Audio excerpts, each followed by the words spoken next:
Well, welcome back, folks. Sheepdog Smokey here, and I thought I would kind of give an update on what I'm thinking and where I'm looking at going with my social sciences series.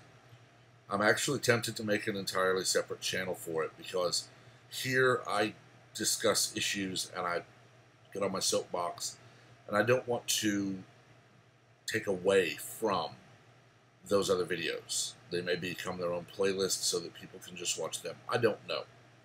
I would actually love to know your thoughts on that. But to begin with, it will be very much how I taught U.S. and Texas history in middle and high school when I was teaching.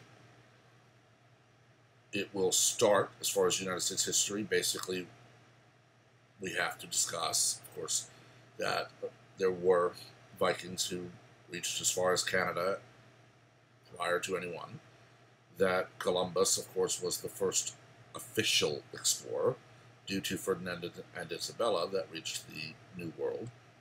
Amerigo Vespucci is who we get our name from, a cartographer. After that, though, it really jumps to Jamestown.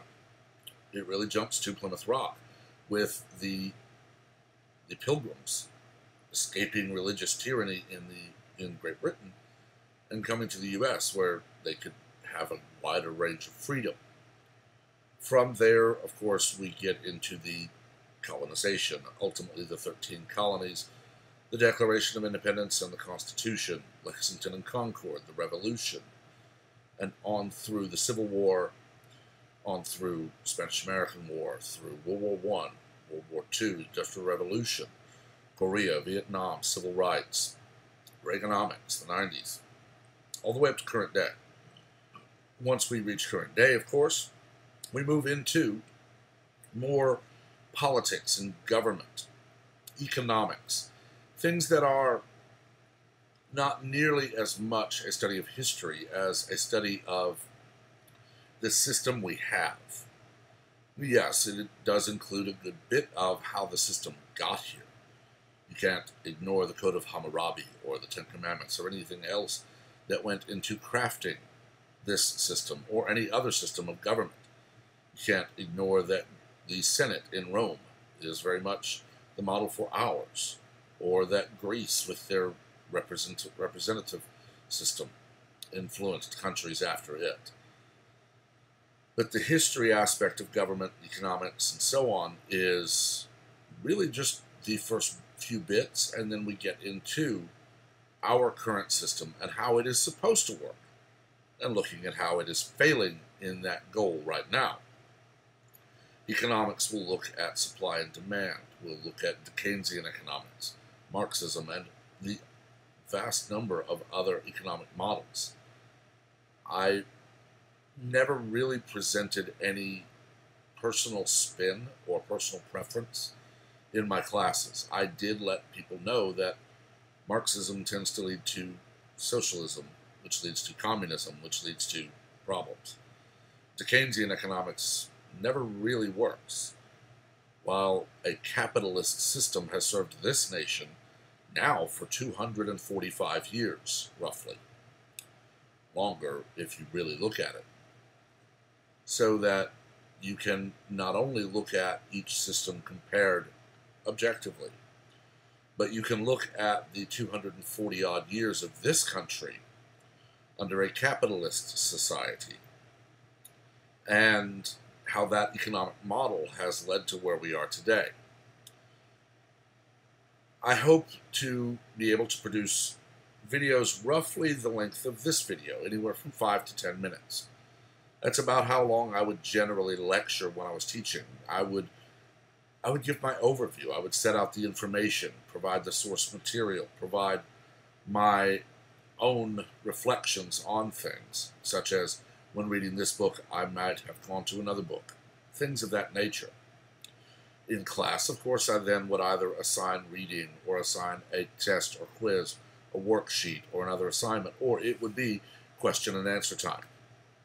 One of my favorite examples of that is actually right when I was beginning. I was substitute teaching, and I was called in to be a substitute teacher for an AP Economics and Government teacher. As always, and had the tech been around when I was a high school student, I would have tried it. The students walk in, they see a sub, they pull out their iPods, their iPhones, their iPads, and they start playing. I waited for the bell to ring, and I said, "Okay, put them up." One of the students, as always, said, "Well, Miss So-and-so lets us use these during sub days." I replied, "Well, the school rules say you cannot. Your teacher did not object to that, did not contradict the school rules. Therefore, if I see them, I confiscate them." I was accused of being draconian, of being a tyrant. I replied, "No, actually, I am a Jeffersonian. Here is what the rules say. Your teacher is in a position where she may contradict those rules and say, 'Here are the rules while you are here.' She did not. Therefore, here is what the rules say, and those are the rules we will follow." One of the girls in the front row brightened up immensely. I mean, almost the moment I said Jeffersonian. As soon as I was done telling them and they had put their devices away, they were AP class. They were very well behaved. She piped up and said, "Wait, you said Jeffersonian. That's what we're looking at right now, is the division of political ideologies and how people apply those. Draconian versus tyrannical versus originalist versus Jeffersonian, and so on." I ended up lecturing and taking questions the entire class. I actually had a passing period the next class and went and babysat a math class. By the time third period rolled around, all of this teacher's students had heard what I had done first period. Even the AP Econ students had heard and were hopeful that I would be able to answer their questions on economics. It so happens I was in college studying to be a social sciences teacher. I had the best day of my entire substitute career, ended up getting a 10-day gig out of it when I was called, when that teacher was going out of state for a wedding. It was great, and that is very much how I love to hold class. I give out the very minimum of information. I don't like standing and lecturing for just endless amounts of time. I present a topic, I present some information on a topic, then we begin the conversation on said topic. Worked wonderfully for that class. I've rarely had a class that I had to basically crack down on. Yeah, they get a little rowdy when it's a reading day, or if the teacher says they can have their music or whatever out, I'm just to make sure they're not texting or making phone calls. I never really had problems, but I loved those days when I could actually teach. I'm not a mathematician, but even with middle school, I was able to help with middle school pre-algebra or middle school math. I've rarely gotten less than an A on any composition I've written. I actually had one in business composition that when I got it back, there was a note at the top.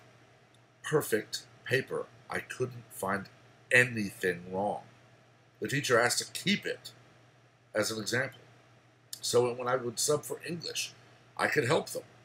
I would tell them I can't spell, I use spell check.